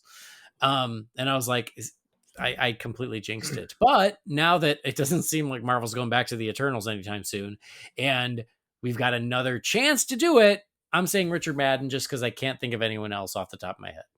Yeah, I'd be on board with that. If he doesn't get the next Bond, I'd certainly be on board. Batman comes before Bond, Brendan. Yeah. Yes. Still. Yes. I said what I said. Get with the program. I've just wanted him for Bond for so many years. Cavill can go be Bond, and then everybody's happy. Hey, look, why not both? All right. And then my Halloween cereal. First of all, thank you for saying I look thin. I appreciate that. My guess is that it'd go straight through you because it's just shit that's not good for you. Well, no, here's the real answer. I only eat it 1 or 2 days a week. Like, it's not like I eat it every day. And so it takes me forever to get through my Halloween cereal, but I can't resist buying them all because they're so pretty. And so I'm just happy to look at them on the shelf. And then, yeah, I usually only eat cereal on on Saturday and Sunday, usually on the weekends only. And I don't eat it on the week. So yeah, it's not like I gorge on the cereal every single day. That would be bad. So yeah, it's going to take me a long time to get through all that cereal. Usually my Halloween cereal lasts me at least through the summer. And that will probably be the case again. What about your Christmas cereal? Well, there surprisingly there are less of those. Okay. Usually there's only a handful of Christmas cereals, and So you so just I put the Halloween on the back burner for a couple of yes, weeks. Okay. exactly. I put Halloween away during Christmas, and then I eat the Christmas cereals, and then I come back to Halloween once they're gone. Also, insane. I have a wife who helps me eat them, and then Maybe you a know, daughter too that can probably help in a couple of years. oh, she's gotten to the point where like I'm eating my cereal, watching the Batman on Saturday morning, and she comes over and stares at me, and I have to like give her some of my cereal. Little scab. It's super cute. Yeah. They just stand there with their mouth open. Yep. Like, I'm like, okay, all right, you can have some. So, she likes it too. But yeah, it lasts forever. But I don't even mind. It's fine. Because it's not real food. I will say this: if you want to hear more about Halloween cereal, stay tuned to your podcast feeds. Are you serious? I mean, how am I going to buy all that Halloween cereal and not podcast about it? I don't know. Don't. That's not an option. What are you talking about? So anyway, Dave, thank you so much for writing in, and we appreciate the message. Next message, it says for Jamie, but he'll be listening. This is from Caitlin. It says, hey guys, I hope you're doing well. I finally gave in and I watched Ted Lasso a couple of months ago after hearing Jamie talk about it. And I just want to start off by saying thank you. The show is incredible, and I immediately started showing it to anyone who would watch it. I also started listening to Brett Goldstein's podcast, Films to be Buried With, recently, and I listened to his episode with Brendan Hunt, and they started talking about the Tim Burton Batman films, which instantly made me think of you guys. It felt like a full circle moment. To throw in a fun little question, is there anyone from Ted Lasso that you would like to see make an appearance in any kind or of any kind in the new DC universe? Have a great rest of your day, Caitlin. Thank you, Caitlin, and I'm sure Jamie will appreciate that. I will just concur with you and Jamie. Ted Lasso is an amazing show, and I loved it, all the way through the end. It was great. Yeah, it's because you guys I got into it because I am not a soccer fan, nor did I have Apple TV or whatever it is, Apple Plus. So yeah, and then I got it just to watch that, and I was not disappointed. It's so good. Yeah, It's it such a is. damn good show. It lives up to the hype. It's amazing. So yeah, and Brett Goldstein is a treasure. Oh my God, that guy is just amazing. He is so fun to watch. But question about the Ted Lasso cast. Anyone you would like to see make an appearance in DC? Well, we talked about... Well, technically, Brett Goldstein already has. Well, he did in Harley Quinn. But like, yeah. what about him as a Batman? I wouldn't hate it. I wouldn't hate it either. Yeah, I could could see a hairy it. Batman, but I know he's so hairy. Well, we talked about Blue Beetle. The director of Blue Beetle said he wants Jason Sudeikis to be Ted Kord. Okay. And me and Jamie were both like, "That's just too perfect. That's too perfect." They've Sudeikis got is a good actor. He doesn't get enough chops. Oh, he's so good. Yes, his comedy's great, but he's a good actor. Yeah, and he would be perfect as Ted Kord because he's like handsome but just goofy enough to be Blue Beetle. Mm-hmm. So I love that, but that one is cheating because that one's already been floated out there. I'm trying to think of like Jamie Tart could be something. Jamie Tart could be a Batman as long as he fixes hair. I don't like his weird hair, but if you comb his hair into a Bruce Wayne style, I can see Jamie Tart as Batman. I can see him as a Joker as well. He's kind of got that jaw and that face. Yeah. Even the hair, you could just keep it and just make it green. Yeah. I thought for a second I that. was on an episode with Brett Goldstein, but it was Brendan Hunt. Yeah, different one. You're a different kind of Hunt. Just one letter off. Yep. Well, and I'll also say, oh Actually, my just god, thinking, what's her face? She was in Dark Dark Knight Knight Rises. Rises. Yeah. So Yeah, that's another that's what one. She's already been in Batman as Juno Temple. Juno Temple. I was just about to say she could be a good Harley Quinn Yeah. now Yeah. that she's older. Yeah, she'd be a great Harley. So, but yeah, I always forget, or I don't always forget, but it's easy to forget. Let's put it that way, that she was in The Dark Knight Rises. She was so young then. She was. I had Yeah. no idea she was British either because I'd only ever seen her in American stuff. Yep. But yeah, I think she'd be a great Harley. All right. So one last email here from our old pal Chris, the Objective Geek. He's back, guys. He says, "Hey, Holy BatCast crew, I hope you're well. I hope you enjoyed your break, but now I'm back with questions.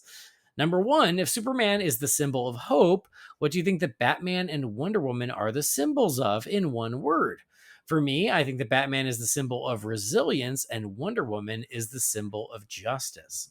Number two, I just rewatched The Flash, and while I still like it, some things have gotten worse on the second viewing, but one aspect that I loved even more were the scenes with his mom.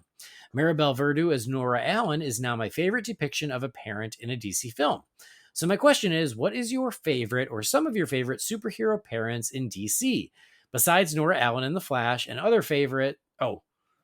my other favorites. That's it. Besides Nora Allen, my other favorites are Thomas Wayne in Batman Begins and Hippolyta in Wonder Woman. Number three, love or hate The Flash, the film probably wasn't what you envisioned. And so what changes would you make? I would have included the Thomas Wayne Batman instead of Keaton. I know you'll disagree, as you should. And while Keaton was great, to me, the point of Flashpoint is to show just how messed up the world is and how having a slightly older, also morally sound Bruce Wayne just felt like an insignificant change compared to Thomas Wayne, who lost his son and kills without mercy. Having Thomas Wayne would also work in creating a father-son dynamic with Barry that the comics didn't explore. Sorry, not sorry for the long email. I owed you guys. Keep up the great work. All right, Chris. Oh, man. Always. Okay, the first one I think is kind of easy. So if Superman is hope, what are Batman and Wonder Woman? Brendan? Well, Batman's justice. Like, he is. I can't. I think agree. of- I yeah. agree. Yep. Wonder Woman is truth. Yeah, actually, yeah, you're right. I was trying to think of a word that encapsulates, and I don't mean this, like feminine power. Like that's Wonder Woman to me is like feminism, but not in like, how some people might take that. I mean like strong, womanhood. Like that's what Wonder Woman is to me. But yeah, no, truth is, yeah, I can't argue with that. My initial thought for Wonder Woman was compassion. Mm. But I think I like truth better. So yeah, I'd say Superman hope, Batman justice, Wonder Woman truth. No, yeah, you nailed it. So favorite DC parents, Brendan. Sure as shit not Billy's mother from Shazam. Obviously, but Billy's foster parents. Billy's That's my foster real parents. answer. Yes, Billy's That's my real foster answer. parents. Yeah, Mhm. the foster parents. I will definitely agree, and I've said it, I think, on every episode since June. Definitely Barry's mother on The Flash. The scene between Barry and his mother is one of my favorite movie scenes ever. It's just beautiful and amazing, and you're right. Maribel Verdú is so good as Nora Allen, and yeah, like amazing for a whole movie that hinges on saving her. You understand why, and she's great. I also love your choice, Chris, of Thomas Wayne in Batman Begins. It's a small role, but oh my God, so memorable, so kind, and you just love him in just the very limited screen time that you get. How about both fathers in Man of Steel? Oh, yeah, good call. Both of them. God, Why not and mothers too. Martha? And the mothers too. Yeah, honestly, both sets of parents from Man of Steel are amazing. So I apologize, not just the fathers, but also Martha and Yeah, I can't remember her name. what's Jarrell's wife? Mrs. L.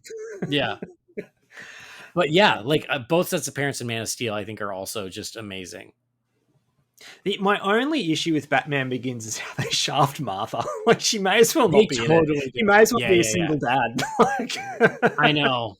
I completely agree. But that doesn't take away for how good Thomas is. No, I agree. Yeah. So there you go. Some extra choices. And then anything that you would have changed about The Flash, Brendan? Public perception. Yeah. Look, serious answer. If everything is still the way that it is in terms of the way the DC universe is, I would have kept the ambiguous ending that we got in the preview screenings, and not had the George Clooney gag ending. I think it worked better with just the whole, like, you see the feet getting out of the car, cuts to Barry, who the F is that, credits. Yeah. It worked better. So that's my first thing. Second thing is, I don't know, I'd probably do a little bit more with the multiverse stuff. Have a few more fun cameos in there. Yeah. And that's where I was going to go, is more multiverse hopping. Yes. I think that we were kind of promised that, and there's a bit of it, but not what anyone expected. And so I think they could have had a little more fun and opened it up a bit more by taking advantage of that. Yeah, so there you go. Thanks, Chris, and thank you to everybody who wrote into the Wayne Manor mailbox. We do love the questions. We do love you keeping us on our toes, so thank you to everybody who wrote in. If you've got something for the Wayne Manor mailbox, you can send that to Holy BatCast at rf4rm.com. And we'll get to it on the next episode and include those Batman song recommendations, because I'm looking to broaden my playlist. But before we completely wrap up, I did promise you that we're going to have another giveaway, and not just one. We're going to have 2 more giveaways coming up over the next couple weeks. So the first giveaway this week, the one that you got to care about right now, so just worry about this one and then come back next week and you'll hear about the next one. For this one, I got some digital codes for Batman Mask of the Phantasm, which just was released in 4K HD. So if you have not raced to pick up your copy of Mask of the Phantasm in 4K, Holy BatCast has you covered. We're going to do the same exact type of giveaway that we've done the past few times, and it's going to be held over on Twitter/X tomorrow from when you're hearing this. The day after I publish this. We'll put it that way. So check the Holy BatCast Twitter the day after I publish this, and there will be a post about the giveaway to own Batman Mask of the Phantasm on digital in 4K. And all you have to do is make sure you're following us, and then you repost that tweet. It's a tweet. You know what I'm saying. You have to repost that tweet and be following us, and then after 48 hours, like in the past, I will choose 5 winners. Maybe a couple more. We'll see. At least 5 winners who will get codes to own Mask of the Phantasm on digital 4K. So if you want it in 4K, and there is an awesome new extra special feature that's all about Kevin Conroy, celebrating Kevin Conroy. So most Batman fans agree that Batman Mask of the Phantasm is one of the best Batman films, animated or otherwise. It just got this upgrade, and you should own it as a Batman fan. So please keep an eye on our Twitter for that post after this episode publishes, and then repost it, and then hopefully you will be one of the lucky few who get to own the film on digital in 4K. So keep an eye out for that, and we would love it if you participated. It's always a lot of fun, and it's a great way for us to give back to our listeners. So please participate. It will be really awesome. So thanks, and best of luck. May the odds be ever in your favor. So that is where we're going to wrap up this episode of Holy BatCast. Brendan, always a pleasure. Thanks for joining. Never a chore, my friend. No, good. Where are you skulking about these days? In the Real Fans group, enjoying the shit out of Scare-a-thon this year. I'm really giving it a nudge this year. I'm up to 37 movies, I think. Impressive. Yeah, and I'm doing kind of what I did last year. September, now that it goes over 2 months, September is I'm trying to watch stuff that I'm not as familiar with, sort of filling in some of my blind spots when it comes to scary movies. Like, a lot of the Friday sequels and Nightmare sequels and Child's Play and stuff like that. You know, ones that a lot of you guys sort of grew up watching, you know, as a kid that I never did. You know, trying to catch up on all those and just some new ones and things like that. And then come October, it's going to be, you know, the ones that I have to watch annually, like your Halloween series and Conjuring and stuff like that, and a few others thrown in. But having an absolute blast doing that on Real Fans and on Letterboxd. And you can follow me on X at Loey007. All right, nice. Yeah, and Scarathon is a blast, and I do the same. September is more of like new stuff I've been meaning to check out, stuff I haven't seen in a long time, and then as we get closer to Halloween, I start going back to some of my old favorites. But it's a good time. It is spooky season, and yeah, you can find me in all the normal places. I already told you. I told you at the beginning. Same places: Instagram, Twitter, and Letterboxd. It's just my name, Andy DiGenova. But as I mentioned before, the Real Fans podcast page really comes live this time of year, and we just recently did a look back at all of the Nightmare on Elm Street movies. So if you were a fan of not only Batman but also Freddy Krueger, check out the latest episode of Real Fans for Real Movies. We had a blast doing that. We throw Brendan under the bus for not appreciating A Nightmare on Elm Street because he deserved it. I haven't listened to that one. I'm actually going, honestly, at the moment, I'm halfway through, well, not halfway through, but I've gone back and started listening to the Friday the 13th one because I've just watched a bunch of the sequels. So nice. So anyway, yeah, so there's fun, spooky stuff coming to the Real Fans for Real Movies podcast, but then there are all the other shows. You can find them all at rf4rm.com. But that's where we're going to wrap up this episode of this show, Holy BatCast. Thank you, as always, for joining us. We appreciate it. We appreciate you. Please do subscribe or follow the show wherever you get your podcasts, and please rate and review us wherever you get your podcasts.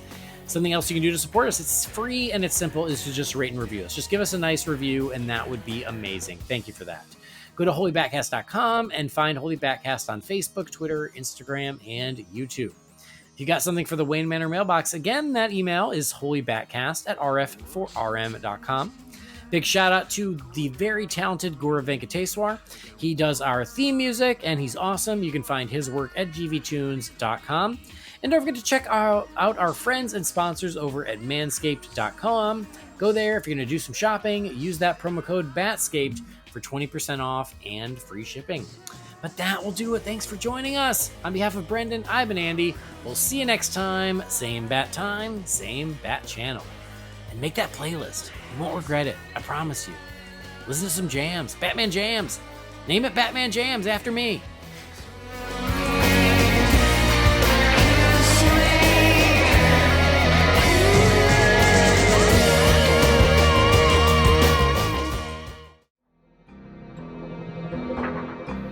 Holy BatCast is not affiliated with Warner Brothers or DC Entertainment. The views and opinions shared by the participants are theirs and theirs alone and do not represent the companies or organizations they happen to work for.